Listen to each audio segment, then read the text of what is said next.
क्रिया शरीर पार्ट 2 के अंतर्गत उपधातु यह टॉपिक देख रहे थे। हमने प्रीवियस लेक्चर में रक्त धातु के उपधातु के अंतर्गत रक्त धातु का दूसरा उपधातु कंडरा इसको देखा था, और उसके बाद हमने मांस धातु की उपधातु में वसा यह देखा था। इस लेक्चर में हम मांस धातु का दूसरा और महत्वपूर्ण उपधातु त्वचा इसके बारे में वर्णन देखेंगे। तो सबसे पहले उसमें पॉइंट आता है कि त्वचा के बतलाए गए पर्याय। तो त्वचा के पर्याय में उसका सबसे पहला पर्याय है चर्म। चर्म रोगों के बारे में कहा जाता है कि चर्म रोग है, तो त्वचा से संबंधित जो रोग होते हैं उसे चर्म रोग कहते हैं। तो चर्म उसका एक पर्याय नाम है। उसके बाद वल्क या वल्कल, वल्क या वल्कल ये जो होता है पुराने समय में, जब आदिम काल में जो पेड़ होते हैं उसके पत्ते या फिर उसकी जो छाल निकलती है उसको कपड़े के रूप में यूज किया जाता था, उसको वल्क कहते थे। और वो शरीर को आवरण रहता था, संरक्षण रहता था। जिस प्रकार से त्वचा हमारा संरक्षण करती है, इसीलिए वल्क और वल्कल ये उसके पर्यायी नाम है। उसके बाद स्पर्शन, त्वक द्वारा हमें स्पर्श का ज्ञान होता है, इसीलिए स्पर्शन।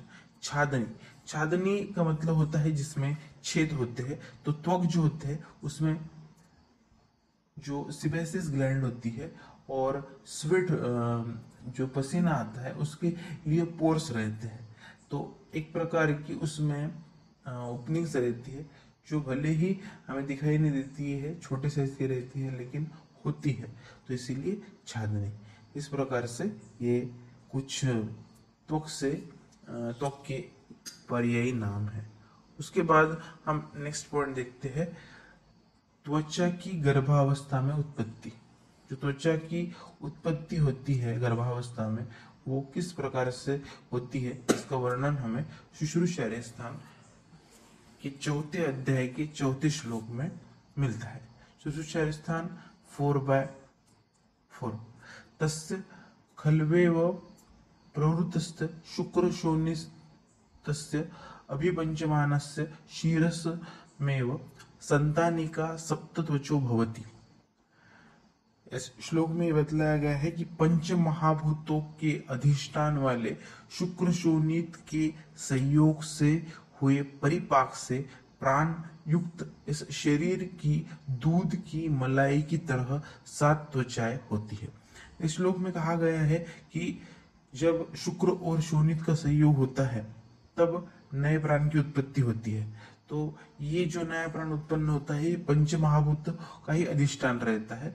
तो जब इस पंच भौतिक शरीर में प्राण आ जाता है शुक्र शोणित के संयोग के उपरांत, तो जिस प्रकार से यहाँ पे अलंकारिक रूप से बतलाने की कोशिश की गई है कि जिस प्रकार से दूध को हम गर्म करते हैं तो उसके ऊपर मलाई आती है, ओके, क्रीम आती है, उसी प्रकार से शरीर के दूध की मलाई की तरह 7 त्वचाओं की निर्मित होती है, उत्पत्ति होती है, ऐसा इसमें बतलाया गया है। कर्म साधर्म्य के कारण त्वचा यह अवयव मांस धातु का उपधातु है। अब कर्म साधर्म्य के कारण इसका मतलब जो मांस धातु शरीर के अंतर्गत कर्म करता है वही कर्म बाहर वे त्वक करता है। मांस धातु की वजह से जैसे शरीर अवयव का लेपन होता है, उसी प्रकार त्वचा के आवरण की वजह से शरीर का संरक्षण होता है। तो हमारे बॉडी के अंतर्गत जो भी ऑर्गन्स है, लाइक अस्थि, उसके बाद फिर सिरा, धमनी, स्नायु, इन सबको लेपित करने का जो कार्य करता है वो कार्य मांस के द्वारा किया जाता है। उसकी वजह से बॉडी को एक शेप आता है, तो और उसकी वजह से शरीर का संरक्षण होता है। उसी प्रकार का कार्य त्वक करता है जो शरीर की बाहरी चीजों से संरक्षण करता है। जिस प्रकार से मांस शरीर का लेपन करता है, उसी तरीके से एक्सटर्नली त्वचा भी शरीर का लेपन करती है, ओके, और बाहरी चीजों से शरीर का संरक्षण करती है। तो ये कर्मों में समानता है, इसीलिए इसे कर्म साधर्म्य ऐसा कहा गया है। इसके उपरांत हम चरक संहिता के अनुसार त्वचाओं का वर्णन देखेंगे और उसके बाद हम सुश्रुत संहिता के अनुसार त्वचाओं का वर्णन देखते हैं। तो सबसे पहले चरक संहिता के अनुसार त्वचा के प्रकार। चरक संहिता के अनुसार त्वचा के 6 प्रकार होते हैं। तो उसका रेफरेंस है चरक शारीर स्थान 7/4, चरक शारीर स्थान के 7वें अध्याय का 4था श्लोक। शरीरे षटत्वचः प्रत्यधा उदकधरा त्वक्बाह्य द्वितीया त्वग असृकधरा तृतीया सिद्मकिलास संभवा अधिष्ठाना चतुर्थी दद्रुकुष्ठ संभवा अधिष्ठाना पंचमी त्वक अलजी विद्रति संभवा अधिष्ठाना षष्ठी तु यस्याम छिन्नायाम ताम्यत इव च तम भविष्यति या च अप्यधिष्ठान अरुंषि जायन्ते पर्वसु कृष्ण रक्तानि स्थूलमूलानि दुश्चिकित्सतमानि च इति षट्त्वचा एताव षडंग शरीर मत तस्य तिष्ठन्ति। यहाँ इस श्लोक के अंतर्गत जो चरक संहिता के अनुसार त्वचा के 6 लेयर्स बतलाई गई है उसका नाम कहा गया है और उसके बाद उसमें कौन कौन सी व्याधियां उत्पन्न होती है इसका वर्णन किया गया है। तो अकॉर्डिंग टू चरक संहिता उन्होंने सिर्फ 2 त्वचाओं के लेयर के नाम बतलाए गए हैं। जैसे पहली त्वचा जो होती है वो उदक धारा होती है और दूसरी जो त्वचा होती है वो असृक धारा होती है। तीसरी त्वचाओं से उन्होंने कोई भी नाम नहीं दिए है, सीधे ऐसे ही कहा गया तृतीय चतुर्थ पंचम और षष्ठी और उसके अंतर्गत होने वाली व्याधियों का वर्णन किया गया है। तो हम एक एक त्वचाओं के बारे में देखते हैं। शरीर में 6 त्वचाएं होती है वे इस प्रकार से। पहली बाहरी प्रथम त्वचा उदक धरा जल को धारण करने वाली है। तो शरीर के बाहर जो त्वचा होती है, जो पहली त्वचा होती है वो उदक को धारण करती है। उदक का मतलब होता है जल, उसको धारण करने का कार्य करती है। शरीर के जल का प्रमाण योग्य रखती है। इसका कार्य क्या होता है, शरीर के अंतर्गत जो जल होता है उसका जो परसेंटेज होता है उसको योग्य रखने का कार्य किया जाता है। त्वचा की स्निग्धता, उसका लचीलापन उदक धरा त्वचा में स्थित जल स्तर पर निर्भर होता है। तो त्वचा का जो स्निग्धत्व है, जो उसका लचीलापन है, उसकी जो इलास्टिसिटी है, वो उदक धरा त्वचा में जितना जल होता है, ओके, बॉडी के अंदर जो स्तर होता है उसके अनुसार जो त्वचा में जल स्तर रहता है उस पर निर्भर होता है। ओके, उदक धरा त्वचा के स्निग्धता के ऊपर से रस धातु के सारता का परीक्षण करते हैं।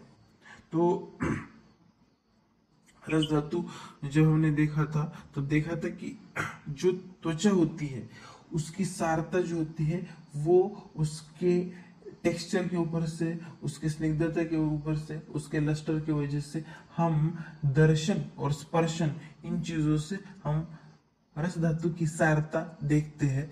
तो वो हम त्वक के द्वारा देखते हैं। तो वो हमें उदक धरा जो त्वक होती है उसमें हम देख सकते हैं। उदक धरा त्वचा की स्निग्धता के ऊपर से रस धातु की सारता का हमें पता लगता था, परीक्षण हम कर सकते हैं।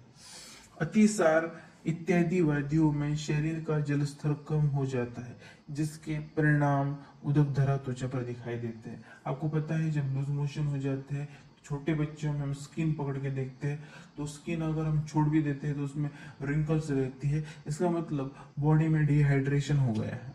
ओके, तो शरीर में जो डिहाइड्रेशन होता है अतिसार या अदर किसी व्याधियों की वजह से होता है तो शरीर के अंदर का जल स्तर कम हो जाता है, जिसका परिणाम हम उदक धरा त्वचा के ऊपर देख सकते हैं। इस प्रकार से जो पहली त्वचा रहती है वो उदक धरा त्वचा होती है। ये हम जो वर्णन देख रहे हैं वो बाहर से अंदर की तरफ देखेंगे। तो एक्सटर्नल जो सबसे पहली रहती है वो उदक धरा रहती है। उसके बाद जो दूसरी त्वचा वहां पे होती है वो होती है असृक धरा। असृक धरा का मतलब होता है, असृक का मतलब होता है रक्त। जो रक्त को धारण यानी रोक के रखने वाली होती है उसे हम असृक धरा कहते हैं। ओके। उसके बाद जो तीसरी त्वचा होती है, तीसरी त्वचा सिद्धम तथा किलास नामक कुष्ठक का उत्पत्ति स्थान है। अब यहाँ पे तृतीय में व्याधियों के बारे में वर्णन किया गया है कि उनका कहना होता है त्वचा में सिद्धम नाम की व्याधि होती है, क्लोजमी, जिसे हम इंग्लिश में क्लोजमी कहते हैं। तो सिद्धमा एक त्वक रोग है। उसके बाद किलास नाम का कुष्ठ का उत्पत्ति स्थान है। अब किलास जो है उसे हम ल्यूकोडर्मा कहते हैं। अब यहाँ पे कुष्ठ ये शब्द आया है, इसीलिए हम कुष्ठ के बारे में शॉर्टली इंफॉर्मेशन देखते हैं। आयुर्वेद के अनुसार कुष्ठ रोग जो होता है उसके मुख्यतः दो प्रकार होते हैं। एक होता है महाकुष्ठ, दूसरा होता है क्षुद्र कुष्ठ। महाकुष्ठ के 7 प्रकार बतलाए गए हैं, जिसका अलग अलग लक्षणों द्वारा वर्णन किया गया है। और जो क्षुद्र कुष्ठ होते हैं उसके 11 यानी 11 प्रकार बताए गए हैं। उसके अंतर्गत भी अलग अलग त्वचा रोगों का वर्णन किया गया है। लेकिन आयुर्वेद में इस 11 के साथ साथ जितने भी त्वक रोगों के बारे में बतलाया गया है उसका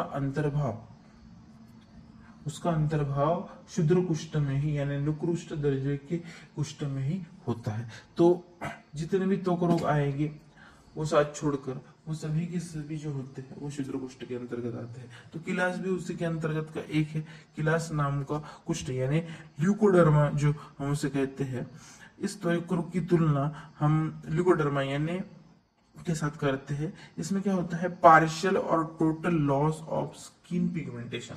आपको पता है बॉडी के ऊपर जो भी बॉडी का टेक्सचर होता है, कलर होता है, वो ड्यू टू मेलेनिन होता है। ओके, मेलानोफोरिन स्टिमुलेटिंग हार्मोन जो पिट्यूटरी ग्लैंड के इंटरमीडिएट लोब से सीक्रेट होता है, जिसकी वजह से त्वक का जो टेक्सचर होता है वो डिसाइड होता है, वो सीक्रेट होता है और बॉडी को उस प्रकार का कलर आता है that can maintain the colour of and texture of body.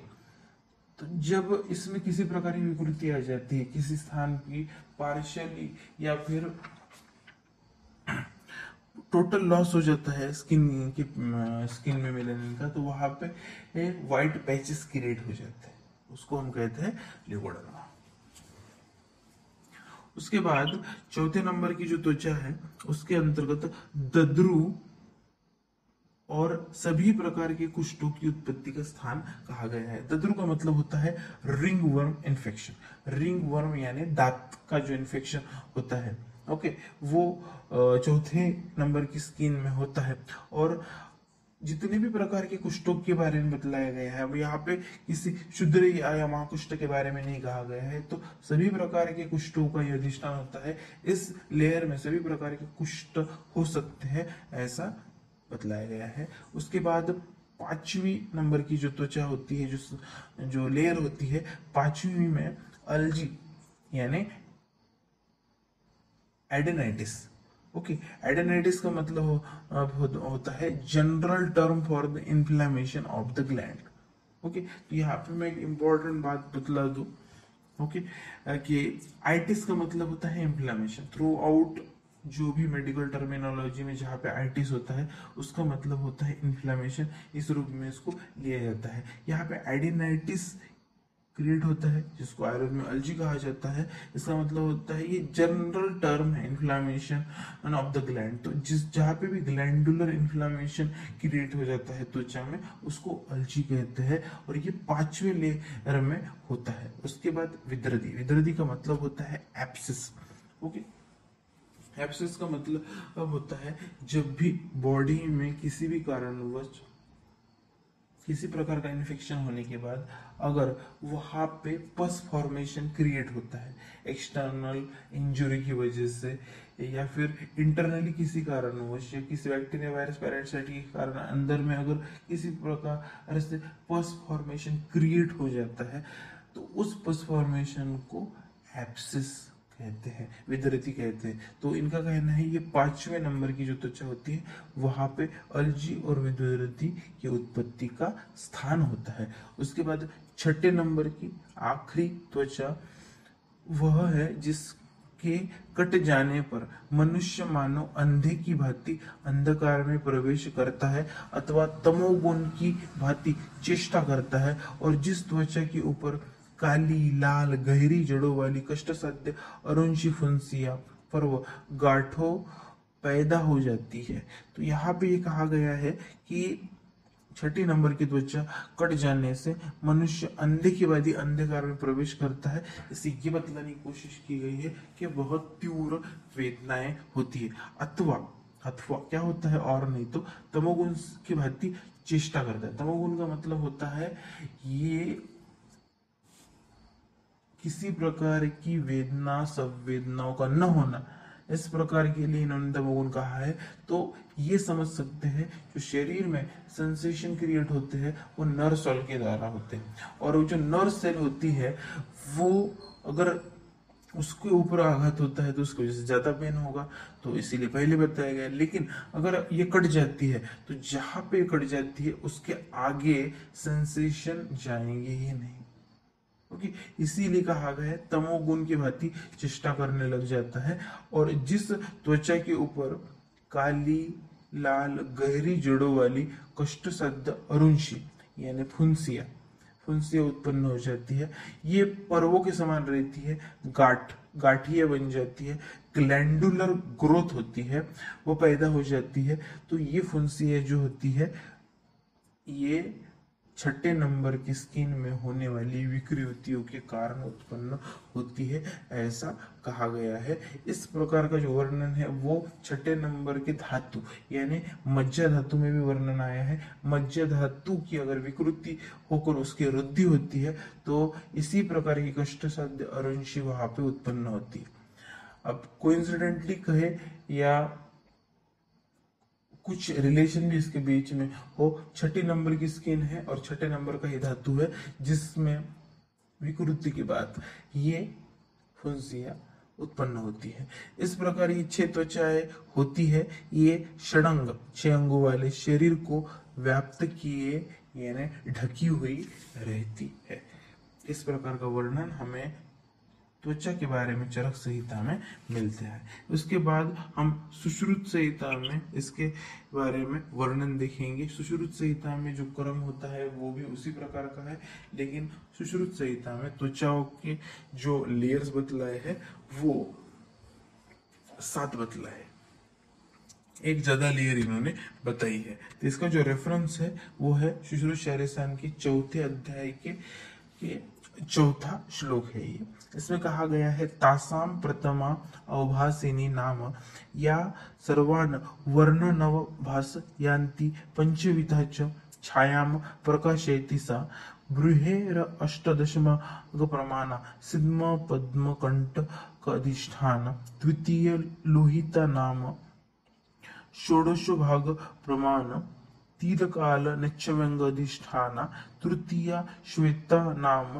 ब्रूहि द्वादश भाग प्रमाण चर्म दल अजगल्लिका मशक अधिष्ठान चतुर्थी ताम्रा नाम ब्रूहि अष्ट भाग प्रमाण विविध किलास कुष्ठ अधिष्ठान पंचमी वेदिनी नाम ब्रूहि पंच भाग प्रमाण कुष्ठ विसर्प अधिष्ठान षष्ठ रोहिणी नाम ब्रूहि प्रमाण ग्रंथि अपची अर्बुद श्लीपत गलगंड अधिष्ठान सप्तमी मांसधरा नाम ब्रूहि द्वादश प्रमाण भगंधर विधृति अर्शो अधिष्ठान।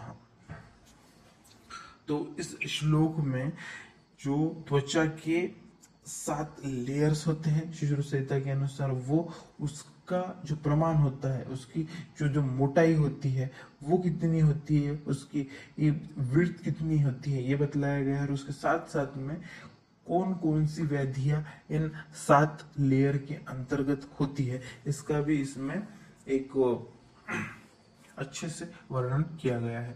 तो इसका अगर चार्ट फॉर्मेशन हम कर लेते हैं तो ये समझने में बहुत आसानी होती है। तो अभी हम सभी 7 त्वचाओं को थोड़ा डिटेल में देखते हैं। तो उसके अंतर्गत सबसे पहली त्वचा होती है अवभासिनी त्वचा। तो अवभासिनी जो त्वचा होती है इन त्वचा में बतलाया गया है प्रभा और वर्ण इसका ये प्रक्षेपण करती है। प्रभा का मतलब होता है प्रभा ये दूर से भी दिखाई देती है, जो शरीर की चमक होती है, जो लस्टरनेस होती है वो दिखाई देती है, उसको हम कांति कहते हैं। और दूसरी होती है छाया। तो छाया का मतलब होता है वर्ण, जो हमारा पास में से देखने के बाद जो हमें वर्ण दिखाई देता है उसके बारे में कहा गया है। त्वचा का जो वर्ण होता है यानी कॉम्प्लेक्शन जो होता है यानी छाया होती है, और कांति जो लस्टर ऑफ द स्किन होती है, वो प्रभा होती है, वो इस त्वचा से व्यक्त होती है। इसीलिए इस त्वचा को रिफ्लेक्शन लेयर भी कहते हैं। इसकी वजह से ये आगे के व्यक्ति के ऊपर, आगे की वस्तु के ऊपर हमारा रिफ्लेक्शन होता है, इसीलिए रिफ्लेक्टिंग लेयर। इसका जो प्रमाण बतलाया गया है, इसका प्रमाण बतलाया गया है ब्रूही के अनुसार 18वां भाग। इसका मतलब, ब्रूही का मतलब होता है जो चावल का एक दाना होता है, अगर हम उसको कट करते हैं और उसका 18वां भाग लेते हैं, ओके, तो इतना फाइन इसकी विड्थ होती है, ऐसा हम कहेंगे। अब इसके आश्रय से कौन कौन सी व्याधियां उत्पन्न होती है, तो इसके आश्रय से सिद्धमा यानी क्लोजमी, हमने इसके पहले भी देखा है। उसके बाद फिर पद्म कंटक, ये भी शुद्र जो कुष्ठ है उसी का एक लक्षण है। इस प्रकार की व्याधियां उसमें होती है। ओके, सिद्धमा और पद्म कंटक। उसके बाद जो 2 नंबर की त्वचा होती है वो होती है लोहिता।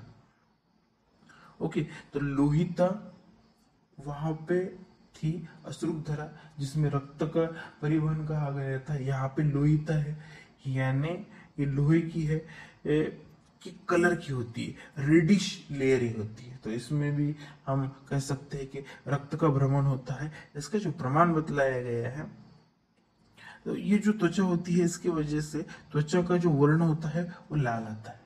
ओके, इसका मतलब वही कि रक्त का इसमें भ्रमण होगा। इसका जो प्रमाण बतलाया गया है वो ब्रूही का 16वां भाग, ऐसा इसका प्रमाण बतलाया गया है। इसमें उत्पन्न होने वाली जो वैद्य है वो तिलकालक, नेक्ष व व्यंग। ओके, तो इसमें तिल कालक का मतलब होता है जो शरीर के ऊपर जो तिल उत्पन्न होते हैं उसके बारे में कहा गया है। तो जो रक्त होता है, ओके, उसका आश्रय श्री पित्त के साथ होता है, और जो पित्त प्रकृति का व्यक्ति है उसके शरीर पे तिल कालक की मात्रा ज्यादा हो जाती है। नेक्ष व्यंग अधिष्ठान, अब नेक्ष और व्यंग के अधिष्ठान यहाँ पे बताया गया है। हमने बार बार देखा है कि बॉडी के अंतर्गत जो भी विकृति या फिर प्रकृत स्थिति होती है उसका इम्प्रिंट हमें मिरर के स्वरूप में त्वचा के ऊपर दिखाई देता है। ओके, त्वचा के ऊपर दिखाई देता है। और इंटरनल में रक्त में कोई विकृति होती है तो उसके वजह से, या फिर विटामिन की भी कमी होती है तो उसका जो इम्प्रिंट होता है हमें त्वचा के ऊपर निच्छ या व्यंग। तो ये व्यंग जो होता है उस जिसको हिंदी में वांग भी कहा जाता है, वो विटामिन की डिफिशियंसी की वजह से या फिर ब्लड की कमी की वजह से उत्पन्न हो जाता है। तो वो यहाँ पे बतलाया गया है। उसके बाद तीसरे नंबर की जो त्वचा होती है वो होती है श्वेता। श्वेत का मतलब होता है वाइट, तो इसको वाइट लेयर भी कहा जाता है। इसका प्रमाण बतलाया गया है ब्रूही का 12वां भाग। इसके द्वारा उत्पन्न, इस लेयर में उत्पन्न होने वाली जो व्याधि है वो है चर्मदल, अजगल्लिका, मशक। तो चर्मदल और अजगल्लिका जो होती है ये क्षुद्रकुष्ठी है। मशक का मतलब होता है जो मस है, जो मोल्स बॉडी के ऊपर आते हैं, वो इस लेयर में विकृति आने की वजह से ज्यादा मात्रा में निर्मित होते हैं, ऐसा कहा गया है। उसके बाद जो चौथे नंबर की त्वचा है वो होती है ताम्रा। ताम्रा का मतलब ये पिगमेंटेड लेयर होती है। ओके, पिगमेंटेड लेयर होती है। ब्रूही का 8वां भाग, ब्रूही का 8वां भाग ये इसका प्रमाण है। और इसके अंदर जो उत्पन्न होने वाली व्याधि है विविध किलास कुष्ठ। ओके, तो ल्यूकोडर्मा के अलग अलग टाइप, पुष्ट के अलग अलग टाइप, इस त्वचा के अंतर्गत उत्पन्न होते हैं, ऐसा कहा गया है। 5वें नंबर की जो त्वचा का टाइप है, जो लेयर है, वो होता है वेदिनी। वेदिनी, अब इसमें वेदनाएं उत्पन्न होती है, इसीलिए सेंसरी लेयर इसको कहते हैं। इसका जो प्रमाण बतलाया गया है वो बतलाया गया है ब्रूही का 5वां भाग। इसके अंदर उत्पन्न होने वाली व्याधियां है कुष्ठ, और उसके बाद विसर्प। विसर्प का मतलब होता है एरिसिपिलिस। ओके, तो ये एक त्वक रोगी है, ओके, हर्पिस के समान, तो वो इस लेयर में होता है, ऐसा कहा गया है। 6ठे नंबर की जो त्वचा होती है, जो लेयर होती है, उसको कहते हैं रोहिणी। रोहिणी को हम प्रोलिफरेटिव लेयर कहते हैं, प्रोलिफरेटिव लेयर। इसका जो प्रमाण बतलाया गया है 1 व्रूहि, इतना प्रमाण बतलाया गया है। इसके अंतर्गत जो व्याधि उत्पन्न होती है वो होती है ग्रंथिया, ओके, ग्लैंडुलर ग्रोथ। उसके बाद अपची, अपची मतलब एडेनाइटिस। उसके बाद थर्ड अर्बुद। अर्बुद, यहाँ पे अर्बुद का मतलब होता है जो मैलिग्नेंट ट्यूमर, उसका फॉर्मेशन यहाँ पे होता है, यानी कार्सिनोजेनिक ट्यूमर जो होता है उसको अर्बुद कहते हैं। उसकी उत्पत्ति 6ठे नंबर की स्किन के अंतर्गत होती है, ऐसा कहा गया है। उसके बाद नंबर 4 इसमें है श्लीपत। श्लीपत का मतलब होता है जो एलिफेंटाइटिस होता है। एलिफेंटाइटिस ब्रुचियारिया क्रॉफ्टी नाम की एक वर्म की वजह से होता है, जिसकी वजह से हाथी के समान पाव हो जाता है। तो ये जो श्लीपत होता है वो भी इसी त्वक के अंतर्गत उत्पन्न होता है, ऐसा कहा गया है। उसके बाद गलगंड यानी ग्वाइटर की निर्मित भी इसी त्वक के अंतर्गत होती है, ऐसा बतलाया गया है। उसके बाद 7वें नंबर की जो त्वचा होती है, जिसको हम मांसधरा कहते हैं, muscle supporting layer. Muscle supporting layer इसलिए क्योंकि ये एडहेयर टू द स्किन होती है, ओके, इंटरनल ये जो स्किन होती है वो एडहेयर टू मसल होती है, तो ये मसल को कनेक्ट रहती है, मसल को सपोर्ट करती है, इसीलिए मसल सपोर्टिंग लेयर इसको कहा गया है। इसका जो प्रमाण बतलाया गया है वो बतलाया गया है 2 व्रूहि। इसके अंतर्गत उत्पन्न होने वाली जो व्याधियां है वो है भगंदर, ओके, फिस्टुला इन एन। भगंदर का मतलब होता है जो बॉडी का एनल ट्रैक होता है, उस ट्रैक के छोड़ के दूसरा ट्रैक क्रिएट हो जाता है व्याधि के रूप में, और उसमें अलग अलग पॉकेट्स क्रिएट होके वहां पे पस फॉर्मेशन हो जाता है। तो ये फिस्टुला एक एनल डिजीज है, वहां पे क्रिएट हो जाता है, तो वो इस लेयर के अंतर्गत होता है, ऐसा इन्होंने कहा है। उसके बाद अर्श, हिमोराइड्स, जो पाइल्स होते हैं उसका फॉर्मेशन भी इसी स्किन में होता है, ऐसा कहा गया है। और लास्ट है विद्रति यानी एब्सिस, इसके पहले हम देख चुके हैं, तो वो भी इसी लेयर में होता है, ऐसा बतलाया गया है। इसमें बतला दूं, इसको जो 7 लेयर है उसको याद रखने का एक फार्मूला है। इस सभी त्वचाओं के नाम के पहले वर्ड को अगर हम ले तो अलोस्वेतावेरोमा, इस प्रकार का एक फंडा बन जाता है। अलोस्वेतावेरोमा याद रख लो तो आपको ये 7 के 7 लेयर के नाम याद हो सकते हैं।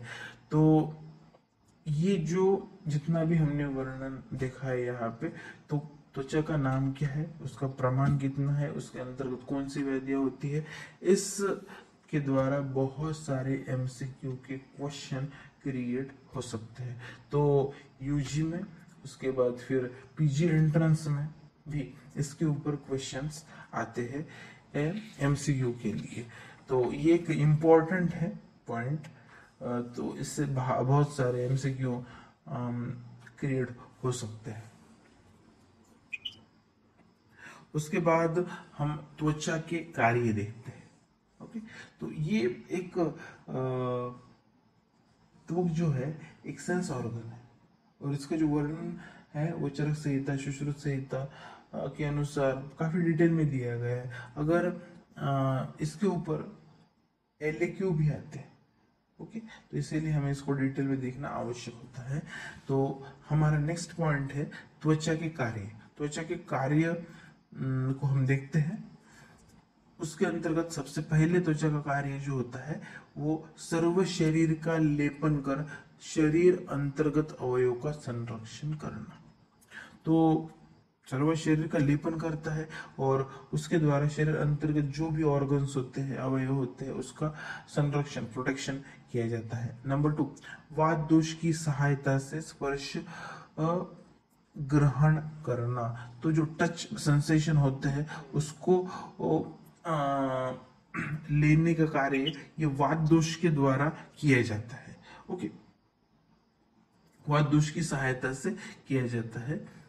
वात का स्थान स्किन में नहीं बतलाया गया है, लेकिन जो सेंसरी नर्व्स होते हैं वो सेंसेशन स्किन से लेके जाते हैं और उसके बाद उसका रिफ्लेक्स भी मोटर के द्वारा बॉडी के अलग अलग अंगों में पहुंचाया जाता है। तो सेंसेशन जो स्किन से लेके जाते हैं वो वात के कारण ही होता है, क्योंकि हमने नर्वस सिस्टम को नियर अबाउट कोरिलेट करते हैं हम नर्वस सिस्टम के साथ। तो वात दोष की सहायता से स्पर्श ज्ञान का ग्रहण किया जाता है, वो त्वचा के द्वारा होता है। उसके बाद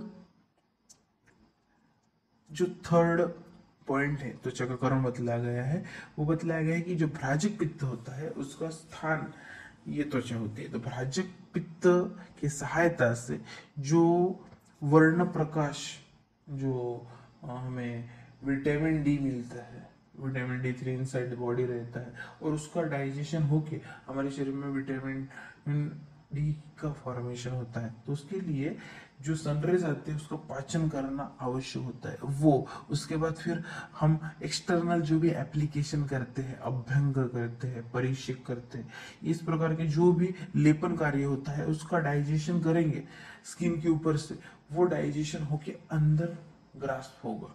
तो पित्त का कार्य ही होता है डाइजेशन करना। तो भ्राजक पित्त त्वचा के ऊपर आने वाले इस प्रकार के प्रकाश को, अभ्यंगों को, परिक्षेक का पाचन करके इनसाइड ले लेगा और वो शरीर के लिए सहायभूत होगा, त्वचा के लिए मुख्यतः सहायभूत होगा।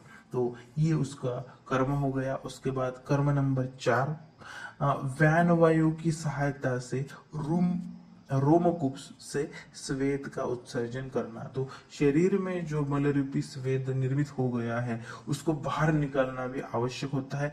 व्यान का स्थान आपको पता है संपूर्ण शरीर में होता है। तो इस जो रोमकूप होते हैं उससे जो सिक्रीशंस होते हैं स्वेद का होना आवश्यक होता है। सेबेसियस ग्लैंड से सीमो को सिक्रीशन होना, उत्सर्जन होना आवश्यक होता है। ये व्यान वायु के द्वारा किया जाता है। उसके बाद नंबर 5, मज्जा मल का धारण व उत्सर्जन करना। तो मज्जा का मल जो होता है वो त्वक का क्लेद भी होता है, तो उसका भी शरीर के बाहर उत्सर्जन होना आवश्यक होता है। तो उसको धारण करना, योग्य समय तक धारण करना और उसके बाद उत्सर्जन कार्य करना, ये भी त्वक के द्वारा ही किया जाता है। कर्म नंबर 6 लास्ट, शरीर के जल यानी रस धातु का धारण करना। ओके, तो शरीर के अंतर्गत जो लिक्विड थिंग्स होती है वो त्वचा के द्वारा बाहर नहीं आ सकती है, उसका धारण कर लिया जाता है। ओके, तो उसको धारण करना ये भी त्वचा का एक कार्य है। यहाँ पे हमने शॉर्ट में त्वचा के कार्य देखे हैं। आपको एग्जाम में ओनली शॉर्ट नोट्स में आयुर्वेद के अनुसार त्वचा के कर्म या फिर फंक्शन ऑफ स्किन जो मॉडर्न के अनुसार होता है, या फिर त्वचा के कार्य अकॉर्डिंग टू आयुर्वेद और मॉडर्न, इसके द्वारा बताया, इस प्रकार के क्वेश्चन आ सकते हैं। तो अब हम रिलेशन देखते हैं, जो महाभूत, दोष, धातु, मल का त्वचा के साथ क्या संबंध होता है। अभी ये हम क्यों देख रहे हैं, ये हम इसलिए देख रहे हैं कि त्वचा का महत्व समझने के लिए हम देख रहे हैं कि त्वचा किस प्रकार से शरीर के लिए किस किस स्थान पे किस प्रकार से कार्य करती है, और कुछ कर्म के पॉइंट्स आपको इस टॉपिक के अंतर्गत भी मिल जाएंगे। तो महाभूत, दोष, धातु और मल का त्वचा के साथ संबंध। त्वचा यह नंबर 1, त्वचा यह वायु महाभूत का अधिष्ठान है। ओके, जो 2 नंबर का महाभूत है, वायु महाभूत, उसका त्वचा अधिष्ठान होती है। नंबर 2, त्वचा यह स्पर्शेंद्रिय का अधिष्ठान होने के कारण त्वचा के माध्यम से शीत, उष्ण, मृदु, खर इत्यादि स्पर्शों का ज्ञान होता है। तो हमारी जो त्वचा होती है वो स्पर्शेंद्रिय का अधिष्ठान है। इसके कारण त्वचा के माध्यम से हमें शीत, उष्ण, मृदु, खर, ये जो भी सेंसेशन स्किन के द्वारा हमें होते हैं, टच करने के बाद पता चलता है कि ये चीज ठंडी है या गर्म है, ये सॉफ्ट है या हार्ड है, उसका टेक्सचर कैसा होता है, इस सभी चीजों का हमें जो ज्ञान होता है वो स्पर्श के द्वारा होता है, यानी त्वचा के द्वारा होता है। नंबर 3, त्वचा यह वात दोष का और भ्राजक पित्त का स्थान है। मैंने इसके पहले कि इसमें कर्म में ही देखा है कि वात दोष का भी वो स्थान होता है, और उसमें वात दोष का प्रधान कोई स्थान नहीं कहा गया है, लेकिन वात के जो स्थान कहे उसमें त्वक का भी वर्णन है, तो वो भी उसका एक अधिष्ठान है। तो वात दोष का वो स्थान, उसके बाद फिर भ्राजक पित्त का भी ये स्थान बतलाया गया है। उसके बाद नंबर 4, रस धातु की सारता प्रीणन कार्य का परीक्षण त्वचा के माध्यम से होता है। तो आपको पता है रस धातु का प्रधान कर्म जो होता है वो प्रीणन करना होता है, और रस धातु की सारता का जो ज्ञान हमें होता है, ओके, हमने उसके स्निग्धत्व और टेक्सचर ये हमें उसके टच के द्वारा या फिर दर्शन के द्वारा पता चलता है। तो सारता का परीक्षण जो है करते हैं उसी के द्वारा होता है, तो वो हम त्वचा के माध्यम से करते हैं। वर्ड नंबर 5, रक्त धातु के जीवन वर्ण प्रसादन कार्य का परीक्षण त्वचा के माध्यम से होता है। तो रक्त धातु जो होता है उसका प्रधान कर्म होता है जीवन कार्य, तो उसके द्वारा जो वर्ण प्रसादन होता है, मतलब त्वचा का जो वर्ण रहता है, जो टेक्सचर रहता है, ये कार्य सार्थक में हम देखते हैं कि त्वचा का वर्ण कैसा होता है, तो इसका परीक्षण भी हम त्वचा के माध्यम से ही करते हैं। उसके बाद पॉइंट नंबर 6, मेद धातु उत्तम सारवान होने पे त्वचा स्निग्ध रहती है। मेद धातु सारता का लक्षण जो होता है कि त्वचा स्निग्ध रहती है, इसका परीक्षण भी हम त्वचा के माध्यम से ही करते हैं। उसके बाद पॉइंट नंबर 7, मज्जा धातु के स्निग्ध मल का उत्सर्जन त्वचा के माध्यम से होता है। इसके कर्म में भी हम देख चुके हैं। तो जो मज्जा धातु है उसका मल जो रहता है स्निग्ध रहता है, तो का क्लेद होता है, उसका उत्सर्जन जो होता है त्वचा के माध्यम द्वारा ही होता है। पॉइंट नंबर 8, मेद धातु का मल स्वेद का उत्सर्जन त्वचा के माध्यम से ही होता है। स्वेद के माध्यम से शरीर की उष्णता का, शरीर के जल के स्तर का नियंत्रण करने का कार्य त्वचा करती है, दैट इज ऑस्मोरेगुलेशन। तो जो मेद धातु का मल होता है स्वेद, उसका उत्सर्जन त्वचा के द्वारा ही होता है। स्वेद के द्वारा शरीर में बॉडी का जो टेम्परेचर होता है उसको मेंटेन किया जाता है, ओके, कितना परसेंट में जो वाटर है उसको एक्सेल करना है। तो जरूरत होता है जब हॉट वेदर होता है उस वक्त बॉडी का टेम्परेचर बाहरी कारणों की वजह से बढ़ जाता है, वो ठंडा करने के लिए स्वेटिंग होती है ताकि हवा लगे और वो बॉडी का टेम्परेचर मेंटेन हो सके। इसीलिए इनटेक ऑफ वाटर उस समय में ज्यादा रहता है। तो बॉडी का जो हीट रेगुलेशन होता है इसके द्वारा होता है, और उसके साथ साथ शरीर में जल का स्तर भी मेंटेन करना आवश्यक होता है। अगर जल का स्तर कम हो गया तो उसका परिणाम हमें त्वचा के ऊपर दिखाई देता है। तो ये जो मेंटेनेंस होता है इसको ऑस्मो रेगुलेशन करते हैं, जो स्वेद के द्वारा किया जाता है, त्वचा के माध्यम से किया जाता है। उसके बाद पॉइंट नंबर 9, त्वचा के ऊपर स्थित रोमकूप जिसको स्किन पोर्स कहते हैं, स्वेद वह स्रोतस के मूल स्थान होते हैं। स्वेद वह स्रोतस जो है 13वें नंबर का जो स्रोतस है उसके जो मूल स्थान है उसमें रोमकूप आते हैं, यानी स्किन के पोर्स आते हैं। इस रोमकूप से स्वेद का उत्सर्जन होता है, यानी जो स्वेद वह स्रोतस के साथ भी इसका संबंध आता है। इस प्रकार की 9 पॉइंट हम इसके दोष के महाभूत दोष धातु के साथ, त्वक के साथ जो संबंध होता है वो देखने के लिए देख सकते हैं। उसके बाद प्रकृति व त्वचा का क्या संबंध होता है, तो तीनों प्रकृतियों का त्वचा के ऊपर क्या परिणाम होता है। नंबर 1, वात प्रकृति में त्वचा रुक्ष व तेजोहीन होती है। आपको पता है वात प्रकृति की जो व्यक्ति रहते हैं उनकी त्वचा में स्निग्धत्व, श्लक्ष्णत्व, मार्दवता, इन सभी चीजों का अभाव रहता है, क्योंकि वहां उनके स्किन में उनका जो टेक्सचर रहता है उसी प्रकार का रहता है। वात के बढ़ने की वजह से वहां पे रुक्षत्व उत्पन्न हो जाता है, कार्यत्व उत्पन्न हो जाता है। इसीलिए उनकी जो त्वचा होती है वो तेजोहीन, ग्लोलेस, लस्टरलेस हमें दिखाई देती है। नंबर 2, पित्त प्रकृति के अंतर्गत त्वचा जो होती है वो मृदु होती है, मुलायम होती है और शरीर पर प्रभूत मात्रा में तिल काल होते हैं। मैंने इसके पहले के वर्णन में भी हमने देखे थे, तिल काल का जो निर्माण होता है वो पित्त प्रकृति में होता है। तो इनके शरीर पे ज्यादा मात्रा में तिल कालक पिपलू जो रहते हैं वो ज्यादा रहते हैं। इनकी त्वचा जो रहती है स्पर्श में मृदु रहती है, सॉफ्ट रहती है। पित्त प्रकृति में पित्त दोष के कारण त्वचा का स्पर्श उष्ण होता है। शरीर का जो स्पर्श होता है पित्त प्रकृति के लोगों का वो उष्ण रहता है, क्योंकि इनके शरीर में उष्मा का प्रमाण जो रहता है ज्यादा रहता है। प्रकृति नंबर 3, कफ प्रकृति में त्वचा स्निग्ध व लचीली होती है। तो ये तो कफ के गुणों के अनुसार है, तो उसमें स्निग्धता रहती है। इलास्टिसिटी जो होती है, लचीलापन जो रहता है वो भी स्किन में जाता है। और त्वचा को जो इलास्टिसिटी रहती है, कफ दोष की स्निग्धता और उदक धरा त्वचा के आश्रय से रहने वाले जल पर निर्भर होती है। तो ये जो इलास्टिसिटी जो रहती है त्वचा की, ये कफ दोष की स्निग्धता और उदक धरा त्वचा के आश्रय में रहने वाले जल पर निर्भर होती है, ऐसा बतलाया गया है। पित्त प्रकृति में पित्त दोष की उष्मा की वजह से त्वचा की लचीलापन जो होता है वो यौवन अवस्था में कम होकर त्वचा पे अकाल ही झुर्रियां पड़ जाती है। पित्त प्रकृति के जो व्यक्ति होते हैं इनमें उष्मा का प्रमाण ज्यादा रहता है शरीर के अंतर्गत, उसका परिणाम त्वचा के ऊपर पड़ता है।